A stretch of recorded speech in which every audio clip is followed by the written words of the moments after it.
Welcome to EDC3100. This is assignment 1. I am Joe, a pre-service educator from Sagi College, Subang Jaya.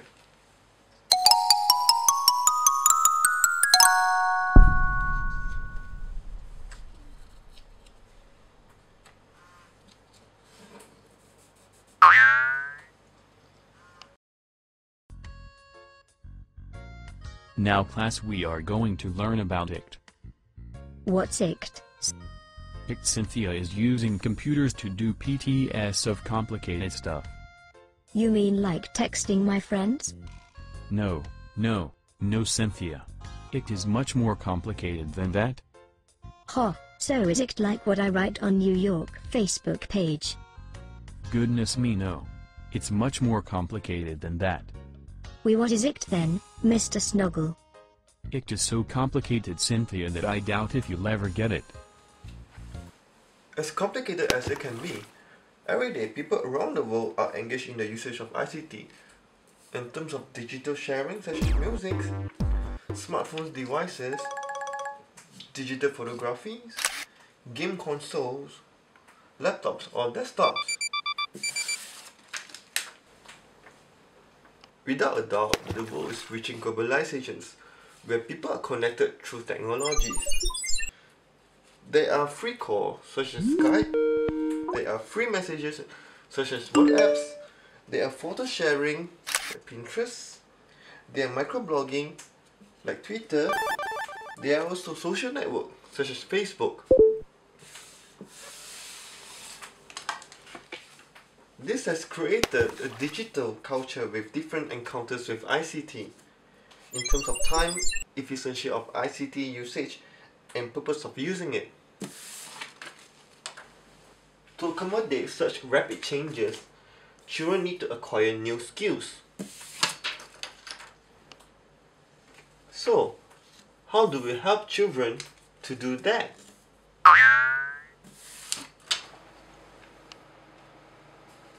Let's bring out TPACK.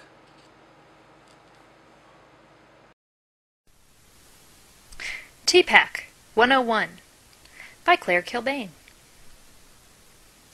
Okay, so you're a teacher heading off on an adventure with 21st century learning and technology. Da-da-da-da! Let's unpack the TPACK acronym and examine the different domains of teacher knowledge.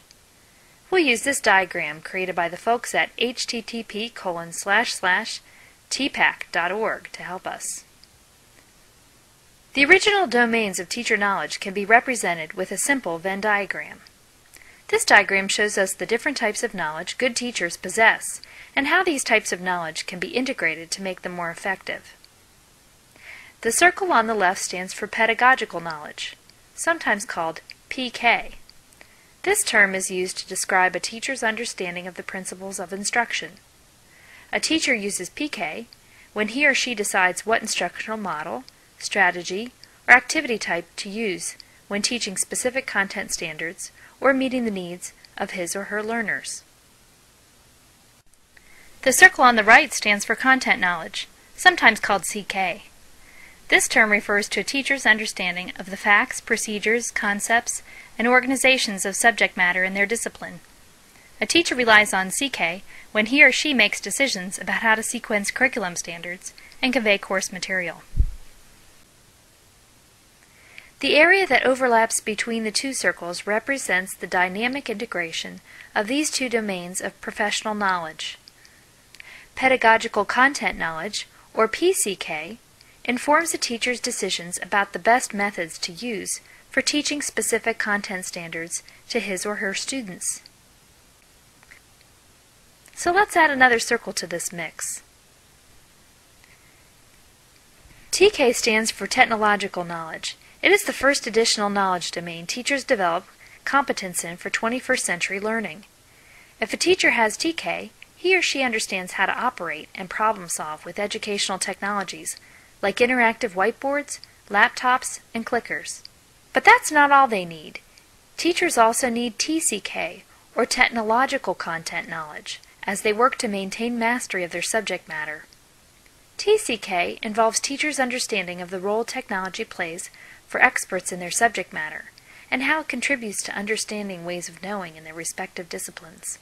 TCK is the type of knowledge that develops when a teacher begins to understand the dynamic relationship between CK, content knowledge, and TK, or technological knowledge.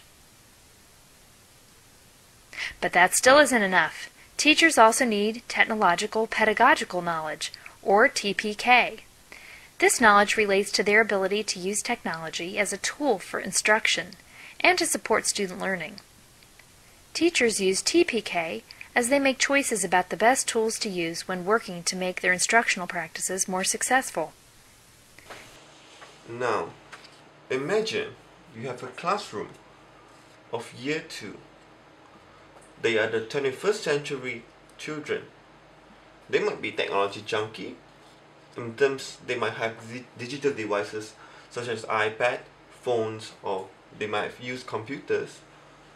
And they are active learners, which means classrooms have to be interactive or reciprocal, where children and teachers might foster learning. And it have to be authentic. Skills that they learn need to be transferred into future use or daily usage. Now, as a science teacher,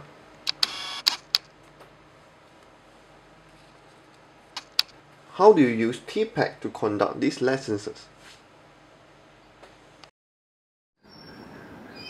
Many Queenslanders might see possums as pests, but one school is using them as an educational tool. At Pollara State School, they're being monitored 24 hours a day, not by research scientists, but by kids. And they've got access to security cameras to keep watch on the nocturnal creatures when the playground is usually silent and the children tucked in bed at home. What they're watching out for is the behaviour of brush-tail possums and glider squirrels that live nearby the semi-rural school west of Brisbane. We have 3 glider boxes and 3 possum boxes. There's glider box 1, glider box 2 and glider box 3. We can tell glider 1 box because it's got the external camera. And usually we have a family of, the least number we've seen is 2 gliders and the most is 8. Mr Clark says what started as science teaches his keen students a whole lot more. The system itself that we're using to observe the animals is a surveillance system. So we've got a direct feed into the classroom from cameras mounted in the nest boxes. So we're actually, the kids are learning to control that system.